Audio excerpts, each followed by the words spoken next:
ओम शांति। आज 3 अप्रैल 2023 के बाबा के अनमोल मधुर महावाक्य सुनेंगे।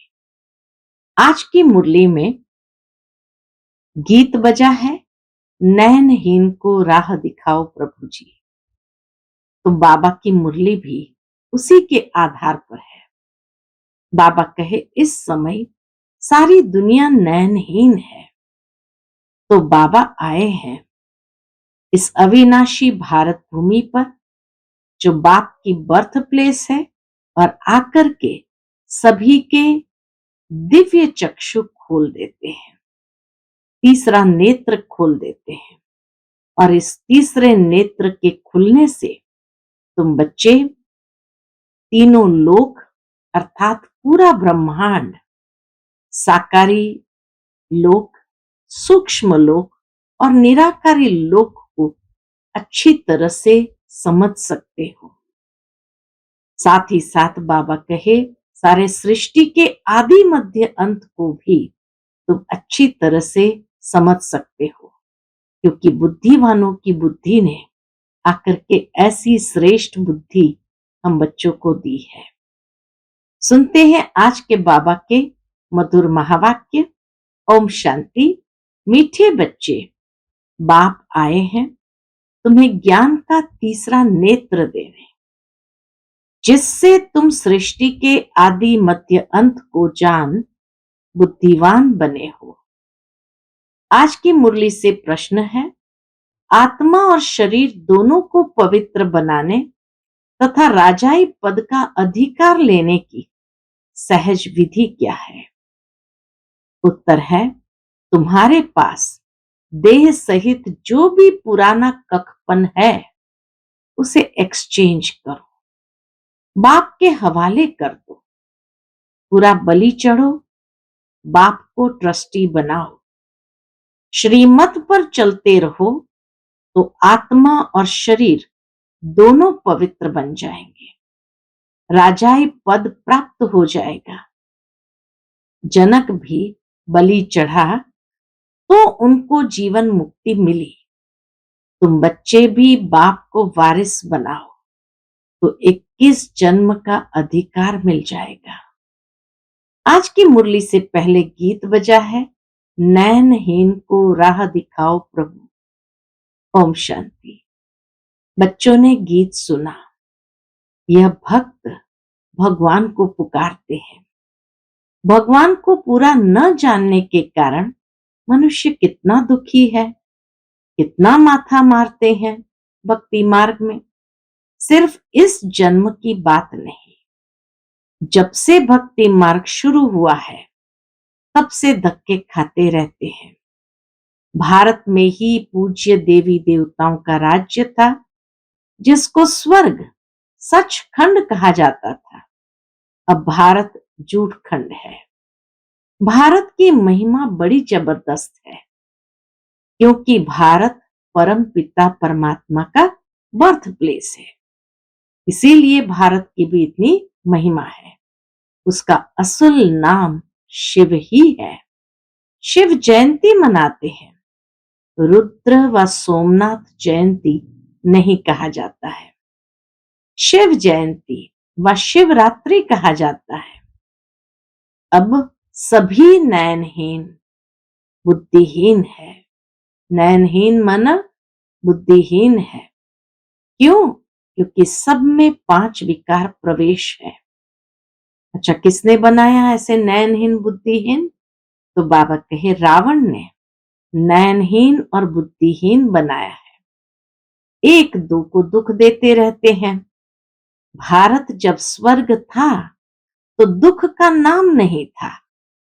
स्वर्ग की स्थापना करने वाला है हेवनली गॉड फादर। अभी सब भक्तों का भगवान तो जरूर एक होना चाहिए ना। सभी नयनहीन है, अर्थात ज्ञान के चक्षु व डिवाइन इंसाइट नहीं है। नयनहीन माना ज्ञान के चक्षु व डिवाइन इंसाइट नहीं है। भगवान वाच, मैं तुमको राजयोग सिखाता हूं। श्रीमद् भगवत गीता है मुख्य। श्री अर्थात श्रेष्ठ मत से अब तुमको बुद्धिवान बनाया जाता है। बाबा के गीता के ज्ञान से या जो श्रेष्ठ मत मिलती है उसी से बाबा हम बच्चों को बुद्धिहीन से बुद्धिवान बनाते हैं। दिव्य चक्षु अर्थात कोई ट्रांस की बात नहीं, दिव्य चक्षु अर्थात ज्ञान का तीसरा नेत्र देते हैं। वास्तव में ज्ञान का तीसरा नेत्र तुम ब्राह्मणों को मिलता है, जिससे तुम बाप को और बाप की रचना के आदि मध्य अंत को जान जाते हो। इस समय सर्वव्यापी है कौन? बाबा कहे इस समय सर्वव्यापी है देह अहंकार व 5 विकार, इसलिए सभी घोर अंधियारे में है। तुम बच्चों के पास रोशनी है। तीसरा ज्ञान के चक्षु बाबा ने आकर दिए, अर्थात ज्ञान की रोशनी प्राप्त हुई। तुम्हारी आत्मा सारे वर्ल्ड की हिस्ट्री ज्योग्राफी को जान गई है। आगे तुम सब अज्ञान में थे, ज्ञान अंजन सतगुरु दिया, अज्ञान अंधेर विनाश। जो पूज्य थे वही फिर पुजारी बन पड़े हैं। पूज्य है रोशनी में, पुजारी है अंधेरे में। परमात्मा को आप ही पूज्य, आप ही पुजारी नहीं कह सकते। वह तो है ही परम पूज्य, सबको पूज्य बनाने वाला। उनको कहा जाता है परम पूज्य परम पिता परमात्मा। कृष्ण को थोड़ी ऐसे कहेंगे, उनको सब गॉड फादर नहीं कहेंगे। निराकार गॉड को ही सब गॉड फादर कहते हैं। है वह भी आत्मा, परंतु परम है, इसलिए उनको परम पिता परमात्मा कहा जाता है। आत्मा और परमात्मा का रूप एक ही है। जरूर हम आत्मा है, वह परम आत्मा सदैव परम धाम में रहने वाला है। अंग्रेजी में उनको सुप्रीम सोल कहा जाता है। बाप कहते हैं तुम गाते भी हो, आत्मा परमात्मा अलग रहे बहुकाल, सुंदर मेला तब लगा जब सतगुरु मिला दलाल। ऐसे नहीं परमात्मा परमात्मा से अलग रहे बहुकाल, नहीं। पहले नंबर का अज्ञान है आत्मा सो परमात्मा। बाबा कहे सबसे पहला नंबर का अज्ञान है जो ये समझ लेना, आत्मा सो परमात्मा, परमात्मा सो आत्मा कहना। आत्मा तो जन्म मरण में आती है, परमात्मा थोड़ी पुनर्जन्म में आते हैं। बाप बैठ समझाते हैं, तुम भारतवासी स्वर्गवासी पूज्य थे, ये सारी ईश्वरीय फैमिली हो गई ना। अच्छा भला ये तो बताओ तुम माता पिता किसको कहते हो? ये कौन कहते हैं? आत्मा कहती है तुम माता पिता हम बालक तेरे, तुम्हारी कृपा से स्वर्ग के सुख घनेरे, हमको स्वर्ग मिले हुए थे। बाबा कहे तुम्हें मालूम है कि हमें स्वर्ग मिले हुए थे, तुम माता पिता आकर स्वर्ग की स्थापना करते हो तो हम आपके बच्चे बनते हैं। बाप कहते हैं मैं संगम पर ही आकर राजयोग सिखलाता हूं नई दुनिया के लिए। बाप आकर समझाते हैं तुम मुझे भूल गए हो, मेरी तो शिव जयंती भी भारत में मनाते हो ना, गाया भी जाता है शिवरात्रि। कौन सी रात्रि? ये ब्रह्मा की बेहद की रात है। संगम पर आकर रात से दिन अर्थात नरक से स्वर्ग बनाते हैं। शिवरात्रि के अर्थ का भी कोई को पता नहीं है। भगवान है निराकार, मनुष्य के तो जन्म बाय जन्म शरीर के नाम बदलते रहते हैं। परमात्मा कहते हैं, क्या कहते हैं परमात्मा? मेरा शारीरिक नाम ही नहीं है, मेरा नाम शिव ही है। मैं सिर्फ बूढ़े वानप्रस्थ तन का आधार लेता हूं। बाबा कहे मैं सिर्फ बूढ़े वानप्रस्थ तन का आधार लेता हूं। ये पूज्य था, अब पुजारी बना है। शिव बाबा आकर स्वर्ग रचते हैं, हम उनके बच्चे हैं, तो जरूर हम स्वर्ग के मालिक होने चाहिए। बाबा कहे अगर वो आकर स्वर्ग रचते तो जरूर हम स्वर्ग के मालिक होने चाहिए ना। वह शिव बाबा है ऊंचे ते ऊंचा। ब्रह्मा विष्णु शंकर का पार्ट अपना अपना है, हर एक एक्टर का पार्ट अपना है, हर एक आत्मा में अपना सुख का पार्ट नूंदा हुआ है। बाप कल्प कल्प आकर भारतवासियों को स्वर्गवासी बनाते हैं, उसको भूल गए हैं। कहते हैं फलाना स्वर्गवासी हुआ, अरे अब तो नरक है, तो पुनर्जन्म जरूर नरक में ही लेंगे ना, तो फिर तुम उनको नरक का भोजन क्यों खिलाते हो? स्वर्ग में तो अथाह वैभव है, फिर उनकी आत्मा को मंगाकर नरक का भोजन क्यों खिलाते हो? पतित ब्राह्मण को खिलाते हो, प्याज आदि खिलाते हो, वहां थोड़ी यह होता है। तो देखो भारत की क्या हालत हो गई है। भगवान वाच, अब मैं तुमको ज्ञान का तीसरा नेत्र देता हूं, तुम फिर से राजाओं का राजा बनेंगे। देवी देवताएं 84 जन्म भोग पूज्य से पुजारी बन गए हैं। तुम जानते हो हम शिव बाबा के वारिस बने थे। बाबा कहे ये भी तुम जानते हो कि हम शिव बाबा के वारिस बने थे। शिव बाबा ने स्वर्गवासी बनाया था, तब उनको सब याद करते हैं। ओ गॉड फादर रहम करो। साधु भी साधना करते हैं, क्योंकि यहाँ दुख है तो निर्वाण धाम जाना चाहते हैं, इसीलिए वो साधना करते हैं।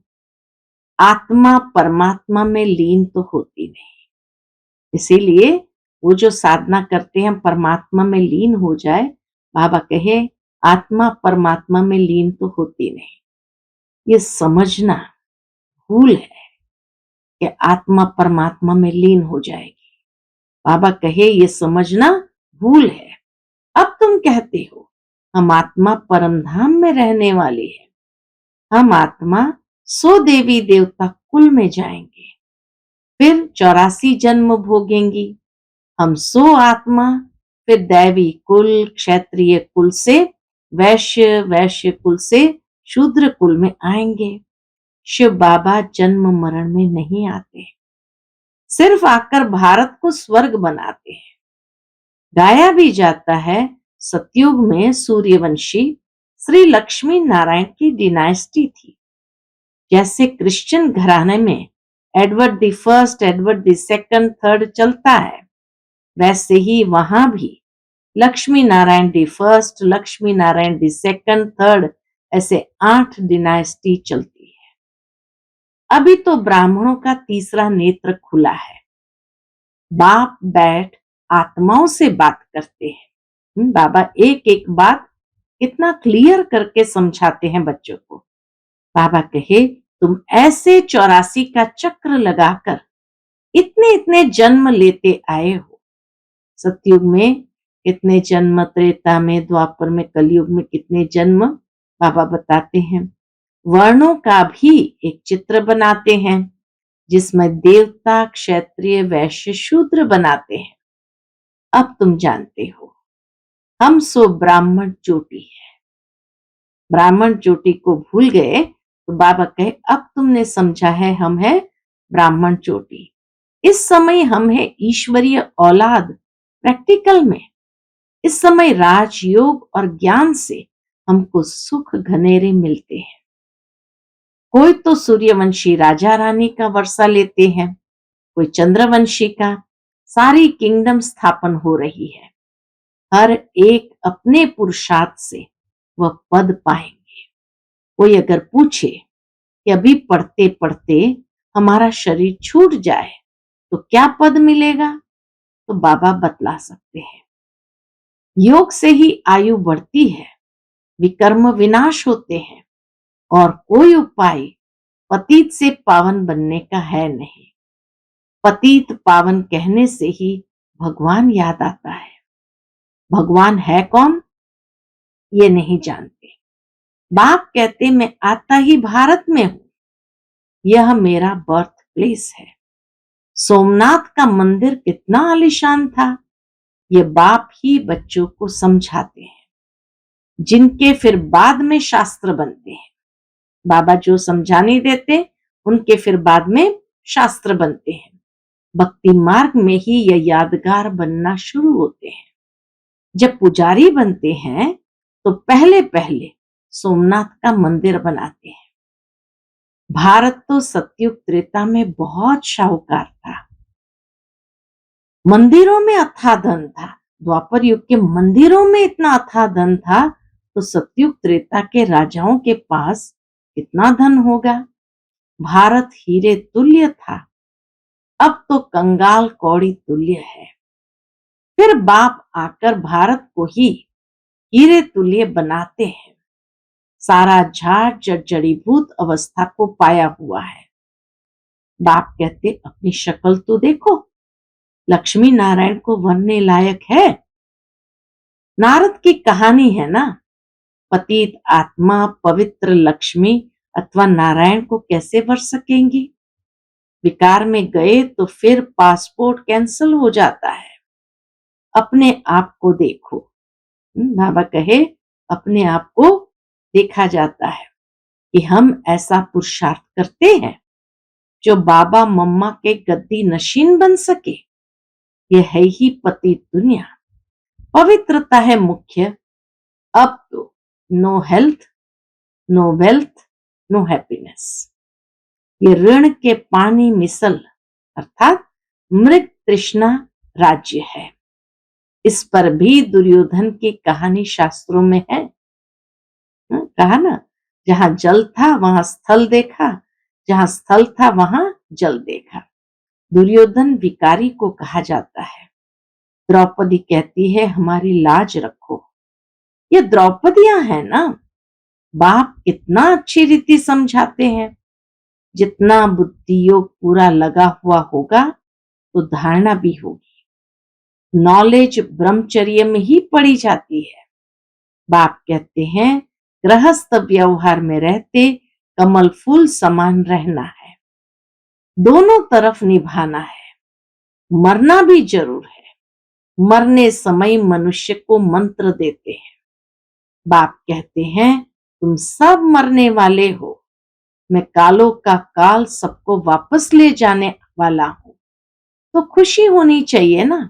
शिव बाबा है, कालों का काल सबको वापस ले जाने वाला है, तो खुशी होनी चाहिए ना। कि जो अच्छी रीति पढ़ेंगे वह स्वर्ग के मालिक बनेंगे, नहीं पढ़ेंगे तो प्रजा पद पाएंगे। यहां तुम आए हो राज्य पद पाने। ये पढ़ाई है, इसमें अंधश्रद्धा की बात नहीं। ये पढ़ाई है राजाई के लिए। जैसे उस पढ़ाई की एम ऑब्जेक्ट है, बैरिस्टर बनेगा तो योग जरूर पढ़ाने वाले टीचर से रखना पड़े। यहां तुमको भगवान पढ़ाते हैं तो उनसे योग लगाना है। बाप कहते हैं मैं परमधाम बहुत दूर दूर से आता हूं। परमधाम कितना उच्च है, सूक्ष्म वतन से भी उच्च है। वहां से आने में मुझे 1 सेकंड लगता है। उनसे तीखा और कुछ हो नहीं सकता। बाबा जैसा तीखा रॉकेट और कोई हो नहीं सकता। सेकंड में जीवन मुक्ति देता हूं। जनक का मिसाल है ना। अभी तो नर्क पुरानी दुनिया है, नई दुनिया स्वर्ग को कहा जाता है।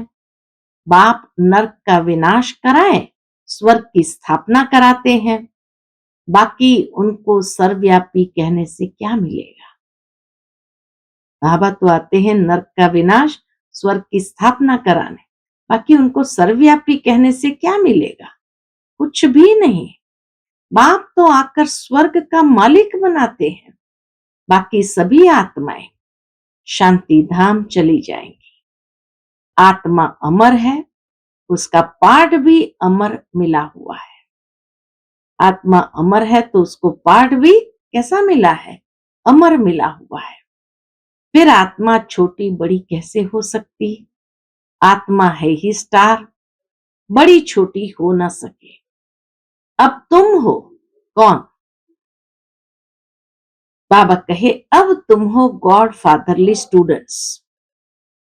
गॉड फादर नॉलेजफुल ब्लिसफुल है, वह तुमको पढ़ा रहे हैं। तुम जानते हो इस पढ़ाई से हम 100 देवी देवता बनेंगे। तुम भारत की सेवा कर रहे हो, पहले पहले तो बाप का बनना है। और जगत तो गुरु के पास जाते हैं, उनके बनते हैं, अथवा उसे अपना गुरु बनाते हैं। यहाँ तो है बाप, तो पहले बाप का बच्चा बनना पड़े। बाप बच्चों को अपनी जायदाद देते हैं। बाप कहते, बच्चे तुम एक्सचेंज करो, तुम्हारा कखपन हमारा, हमारा सब कुछ तुम्हारा। कितना बड़े दिल वाला बाबा है। कहते, तुम्हारा कखपन हमारा, हमारा सब कुछ तुम्हारा। देह सहित जो कुछ है वह सब कुछ मेरे को दो। मैं तुम्हारी आत्मा और शरीर दोनों को पवित्र बना दूंगा। और फिर और क्या देंगे? राजाई पद भी दूंगा। एक तो आत्मा शरीर दोनों को पवित्र बना दूंगा और फिर राजाई पद भी दूंगा। तुम्हारे पास जो कुछ है वह बलि चढ़ो, मुझे ट्रस्टी बनाओ, मेरी श्रीमत पर चलो। जनक राज्य भाग्य सहित बलि चढ़ा तो उनको जीवन मुक्ति मिली। बाबा ये सभी कुछ आपका। ब्रह्मा बाबा ने कहा, बाबा ये सभी कुछ आपका है। बाप कहते हैं, मुझे वारिस बनाओ। मैं 21 जन्म तुमको वारिस बनाता हूं। सिर्फ मेरी मत पर चलो, बलधंधा करो, विलायत जाओ, कुछ भी करो, सिर्फ मेरी मत पर चलो। खबरदार रहना है, माया घड़ी घड़ी पछाड़ेगी। विकर्म कोई नहीं करना है, कदम कदम श्रीमत पर चलना है तो तुम श्रेष्ठ बनेंगे। बाप तो दाता है, सिर्फ तुमको ट्रस्टी बनाते हैं। कहते भी हो, ये बच्चे धन आदि सब भगवान का दिया हुआ है। दुनिया में भी मनुष्य कहते, ये बच्चे धन आदि तो सब भगवान का दिया हुआ है। अब भगवान कहते, मुझे दो, मैं एक्सचेंज करता हूं, मैं प्रतिज्ञा करता हूं। हाँ, बाबा कहे, मैं प्रतिज्ञा करता हूं। क्या प्रतिज्ञा करते? श्रीमत पर चलने से तुमको ऐसा श्रेष्ठ बनाऊंगा। यह है राजयोग। ये लक्ष्मी नारायण भी इस राजयोग से ऐसे बने हैं। बिरला जिसने लक्ष्मी नारायण का मंदिर बनाया है, वह खुद नहीं जानते हैं कि लक्ष्मी नारायण इतने धनवान कैसे बने। अब बाप समझाते हैं, यहाँ के गरीब वहां शाहूकार बनेंगे और शाहूकारों का सब मिट्टी में मिल जाएगा। हाँ, तो बाबा इसीलिए कहे, बच्चे तुम एक्सचेंज करो। अच्छा, मीठे मीठे सिकिलदे बच्चों प्रति माता पिता बाप दादा का याद प्यार और गुड मॉर्निंग। रूहानी बाप की रूहानी बच्चों को नमस्ते। हम सब रूहानी बच्चों की रूहानी माता पिता बाप दादा को याद प्यार, गुड मॉर्निंग और नमस्ते नमस्ते। शुक्रिया बाबा, शुक्रिया। आज की मुरली से धारणा के लिए मुख्य सार है। पहली पॉइंट, माता पिता के गद्दी नशीन बनने के लिए क्या करना है? माता पिता के गद्दी नशीन बनने के लिए पवित्रता की धारणा करनी है। दोनों तरफ निभाते हुए पढ़ाई पर पूरा ध्यान देना है। दूसरी पॉइंट, कोई भी विकर्म नहीं करना है। बहुत खबरदार हो, श्रीमत पर चलते रहना है। ट्रस्टी जरूर बनना है। आज का बाप दादा का मधुर वरदान हम बच्चों के प्रति है, अपने मस्तक बीच सदा बाप की स्मृति इमर्ज रखने वाले मस्तक मणि भव। अपने मस्तक बीच सदा बाप की स्मृति इमर्ज रखने वाले मस्तक मणि भव। मस्तक मणि अर्थात जिसके मस्तक में सदा बाप की याद रहे। इसी को ही ऊंची स्टेज कहा जाता है। अपने को सदा ऐसी ऊंची स्टेज पर स्थित रखने वाली श्रेष्ठ आत्मा समझ आगे बढ़ते रहो। जो इस ऊंची स्टेज पर रहते हैं वह नीचे की अनेक प्रकार की बातों को सहज पार कर लेते हैं। समस्याएं नीचे रह जाती है और स्वयं ऊपर हो जाते हैं। मस्तक मणि का स्थान ही ऊंचा मस्तक है, इसलिए नीचे नहीं आना, सदा ऊपर रहो। आज का स्लोगन है, बेफिक्र बादशाह की स्थिति का अनुभव करना है तो मेरे को तेरे में परिवर्तन कर दो बस। बेफिक्र बादशाह की स्थिति का अनुभव करना है तो मेरे को तेरे में परिवर्तन कर दो। अच्छा, ओम शांति।